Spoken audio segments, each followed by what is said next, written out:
продолжаем освещать самые заметные события. В студии Надежда Саханская. Здравствуйте. И вот основные темы. Изучить флору края диджитал-методом. В Якутии началась оцифровка богатой коллекции научного гербария республики. Дороги, которые мы выбираем. Руководство Якутии обсудило вопросы развития возможностей пассажироперевозок. Быть здоровым по расписанию. Минздрав Российской Федерации утвердил национальный календарь профилактических прививок. В Якутии эвакуировали 15 человек. Во время пожара обнаружен один погибший. 20 декабря в 17:19 в пожарно-спасательную службу поступило сообщение о возгорании в пятиэтажном доме на улице Железнодорожная, поселка Золотник Нерюнгринского района. На момент прибытия пожарного подразделения горела открытым огнем квартира на втором этаже. В результате пожара огнем повреждены домашние вещи на общей площади 12 квадратных метров. Причина пожара, виновное лицо и ущерб устанавливаются. В тушении было задействовано 7 человек личного состава и 2 единицы техники. В Институте биологических проблем криолитозоны началась оцифровка богатой коллекции научного гербария Якутии. Таким образом, уникальная биологическая коллекция обретает цифровое бессмертие. Сейчас в отделе ботанического исследования накоплено более 93 тысяч образцов высших сосудистых растений, мхов и водорослей. Все специальное оборудование приобрели на сумму выигранного гранта из федерального бюджета. Как отмечают научные сотрудники, путем сканирования в дальнейшем будет создан большой электронный каталог гербария. Тогда появится возможность знакомиться любому жителю России с различными образцами растительного мира Якутии.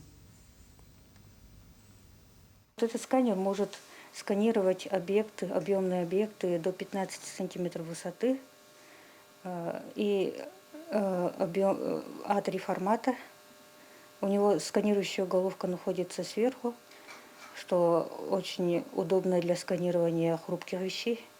В предстоящем мы планируем выпустить электронный гербарий, и в интернет-ресурсе появится наш гербарий, в котором можно работать вне зависимости от где ты находишься, зайти, посмотреть. В Государственную Думу внесут законопроект, регулирующий северный завоз. В проекте также планируют закрепить положение о создании и функционировании федеральной системы мониторинга. Глава Минвостокразвития Алексей Чекунков напомнил о цифровом двойнике северного завоза, который направлен на выстраивание оптимального маршрута и определение стоимости поставок. После опробирования этого проекта на территории Якутии до конца следующего года планируется погружение в платформу данных всех арктических регионов от Мурманска до Анадыря. Ранее Чекунков отмечал, что основная цель законопроекта – обеспечение безопасности жизни и здоровья, повышение качества условий жизни граждан, проживающих в соответствующих районах, а также формирование целостной системы мер государственной поддержки для участников северного завоза. В Хангаласском районе открыли временный автозимник Покровск-Жимкон. Допустимая грузоподъемность 10 тонн. В целях недопущения превышения допустимой нагрузки будет осуществляться контроль со стороны службы дорожного движения по району, Хангаласской гидрометеослужбы и административной комиссии. Ответственность за содержание временного автозимника возложена на общество с ограниченной ответственностью «Мехстрой». Руководство Якутии на днях провело встречу с представителями железных дорог Якутии, где были обсуждены вопросы развития и расширения возможностей пассажироперевозок и перевозки грузов по стальной магистрали. Подробности в следующем материале. Одной из основных задач компании «Железные дороги Якутии» в предстоящем 2022 году является курирование скорого поезда по маршруту Нижний Бестях-Владивосток с включением в него прицепных вагонов беспересадочного сообщения до Благовещенска и Иркутска. Это улучшит качество и уменьшит сроки доставки пассажиров немногим более 2 суток. В этом году, в 2021 году, количество пассажиров, которые мы перевезли, составило более 150 тысяч человек. Для сведения, понятно, что в республике живет около 900, свыше 900 человек. То есть получается, что мы перевезли железнодорожным транспортом каждого 6-го человека. Так же, как отметил Василий Владимирович, в этом году у компании хорошие показатели по перевозку грузов. По сравнению с прошлым годом эта цифра выросла на более чем 25,5%. Мы впервые превысили рубеж 7 миллионов тонн груза. Это большой очередной рекорд компании «Железные дороги Якутии». И прибыль, и повышение заработной платы. В этом году, в 2021 году, компания превысила среднюю зарплату в целом для сотрудников свыше 100 тысяч рублей. Это такой знаковый показатель, который позволяет нашим работникам, нашим сотрудникам уверенно смотреть в завтрашний день. На совещании также был поднят вопрос о необходимости строительства железнодорожной линии Нижний Вестях-Магадан. Дальнейшее развитие отрасли в Якутии имеет большие перспективы. Дмитрий Тымыров, Якутск. Глава Минздрава России Михаил Мурашко утвердил национальный календарь профилактических прививок и календарь прививок по эпидемиологическим показателям, в том числе и против коронавируса. Так, приоритету первого уровня, подлежащих обязательной вакцинации против ковида, отнесли граждан в возрасте 60 лет и старше, взрослых, работающих в медицинской, образовательной и социальной сферах, лиц, страдающих хроническими заболеваниями и жителей городов с населением в 1 миллион человек и более. В документе отмечается, что прививать против коронавируса детей в возрасте от 12 до 17 лет включительно можно только добровольно по письменному заявлению одного из родителей или законного представителя. По данным Минздрава, доля привитых среди заболевших коронавирусом не превышает 4%. Тяжелых случаев единицы, подавляющее большинство пациентов в стационарах – это непривитые. Мирнинцы привились от коронавирусной инфекции в мобильном пункте вакцинации. Центральная районная больница Мирного совместно с компанией РНГ организовали акцию во дворце спорта «Кимберлит». Прививку от ковида сделали 30 человек. Препарат пришедшие выбирали сами – «Спутник Ви», «Спутник Лайт» и «Эпивак». Выездные акции проведут еще несколько раз. У нас во взрослой поликлинике в городе Мирном кабинет вакцинации работает без выходных. Летом мы выезжали на своем медицинском автобусе, делали выездные акции. Ну а теперь благодаря компании РНГ, ее руководителя Владимира Сергеевича Ракитина, у нас есть все необходимое оборудование для организации мобильных пунктов вакцинации в любое время года.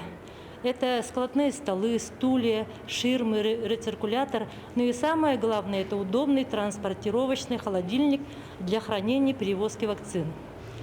Отметим, что компания РНГ помогает Мирнинской центральной районной больнице с начала пандемии коронавируса. В больницу поставляют медикаменты, средства индивидуальной защиты и оборудование. За это время компания передала медикам прикроватные мониторы, мобильный бокс для транспортировки больных, защитные костюмы, аппарат искусственной вентиляции легких, ультрафиолетовые облучатели и оборудование для размораживания плазмы. Жилищные сертификаты начнут получать в следующем году дети-сироты старше 23 лет, которые можно будет обменять на жилое помещение по выбору. В первом квартале года будет согласован порядок предоставления сертификата и подписано соответствующее постановление правительства. Сейчас сироты получают квартиры по распределению специализированного жилфонда. Однако по поручению главы Якутии Айсена Николаева механизмы обеспечения жильем будут расширены.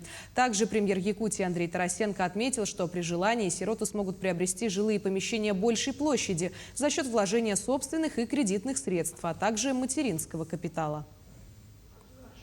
На реализацию комплексной программы развития сельских территорий на следующий год в Якутии планируют направить более 1 миллиарда 800 миллионов рублей. Благодаря этому в республике появится 6 новых соцобъектов. Так, в 2022 году введут в работу школу на 120 учащихся в селе Сырдах и детский сад номер 10 на 50 мест в селе Усть-Кёль Усть-Алданского района. Школу на 60 мест в селе Едей Хангаласского района. Школу-сад на 90 и 40 мест в селе Туора-Кёль Чурапчинского района. Также завершат проекты по строительству детского сада на 35 мест в селе Харбала Верхневилюйского района и детского сада на 50 мест в селе Кюндяе Сунтарского района. Уснерский дом культуры «Металлург» в этом году отмечает 60-летие. В честь юбилея на протяжении всей недели Дом культуры объявил Дни открытых дверей. Сюжет Светланы Поцелуевой. Попасть в закулисье – это всегда интересно, и мы не упустили возможности увидеть творческий процесс. Народный ансамбль танца «Золотинка» готовится и к своему юбилею тоже. Весной ансамблю исполнится 55 лет.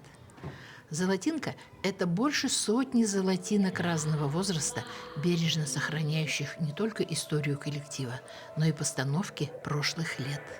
Об истории создания цирковой студии «Веселая арена» рассказал ее первый руководитель, получивший в этот день грамоту Союза цирковых деятелей России Владимир Гарон. Было приятно посмотреть, что сидели дети, такие как наши, только наши уже на порядок много могли делать, а у этих все впереди. У нас детей детского дома только 80 было. Мы занимались две смены.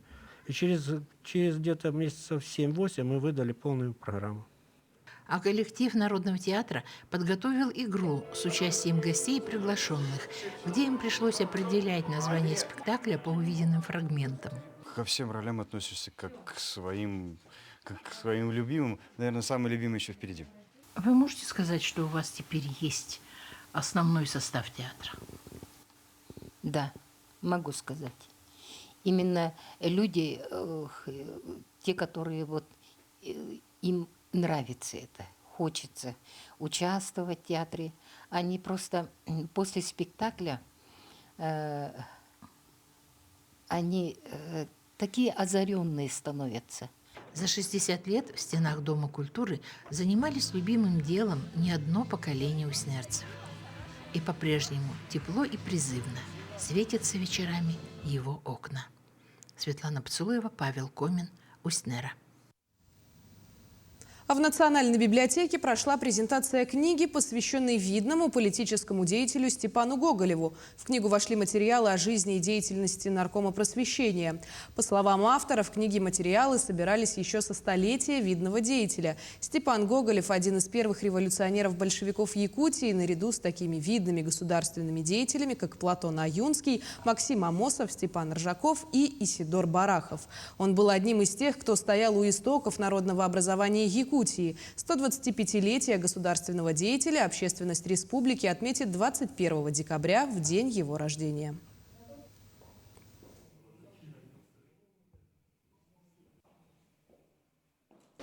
Свое место нашла рукопись 1933 года.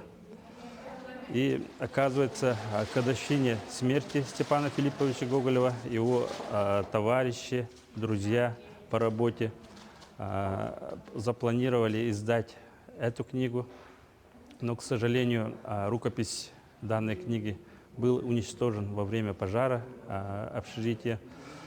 И они заново восстановили рукопись в 1937 году, но эта рукопись не была издана. К этой минуте у меня все. Мы продолжим говорить о новостях на телеканале Якутия-24. Оставайтесь с нами.